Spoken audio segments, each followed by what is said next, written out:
नमस्कार, मस्त मालवणी किचनमध्ये तुमचं सर्वांचं आज स्वागत आहे। तर आज आपण एकदम सोप्या पद्धतीत वरण बनवणार आहे आणि हे वरण खूपच छान बनतं आणि हे वरण आपण कुकरमध्ये बनवणार आहे। तर चला आता आपण बघू हे वरण कसं बनवायचं।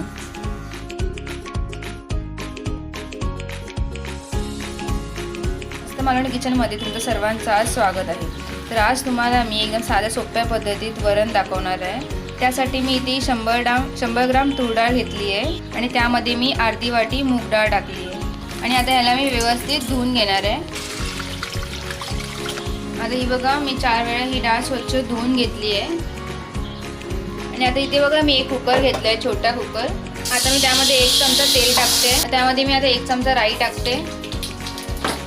राई आपली व्यवस्थित तडतडते। त्यामध्ये मी आता एक अर्धा चमचा जिरं टाकणार आहे। कुकरमध्ये हे वरण खूपच छान बनतं डाळीचं। 2 पाकळ्या लसूण टाकते मी बारीक करून। हे लसणीला आपल्याला व्यवस्थित परतून घ्यायचं आहे। मी इथे या 4 मिरच्या अशा उभ्या चिरून घेतल्या आहेत, त्यामुळे मी त्यात टाकणार आहे।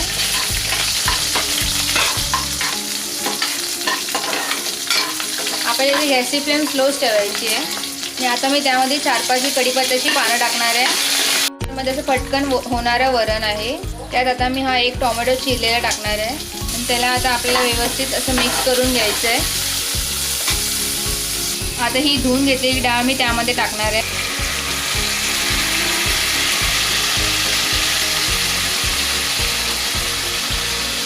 हे वरण मी 4 माणसांसाठी बनवत आहे। त्यात आता मी अर्धा चमचा हळद टाकते, चवीनुसार मीठ, 1 चिमटी हिंग टाकणार आहे। आता याला व्यवस्थित परतून मी त्यामध्ये पाणी ओतून घेणार आहे। तुम्हाला जेवढी डाळ पातळ पाहिजे तेवढं तुम्ही याच्यामध्ये पाणी ओतू शकता। मी इथे 2 ग्लास पाणी टाकते।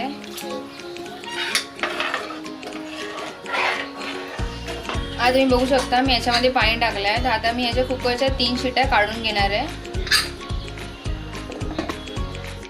4 शिट्या झाल्या आहेत आणि आपला कुकर पण थंड झाला आहे। मी आता तुम्हाला खोलून दाखवते की डाळ आपली किती व्यवस्थित छान बनते।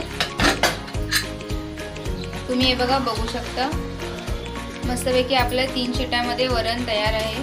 आता मी त्यावर थोडी कोथिंबीर टाकणार आहे।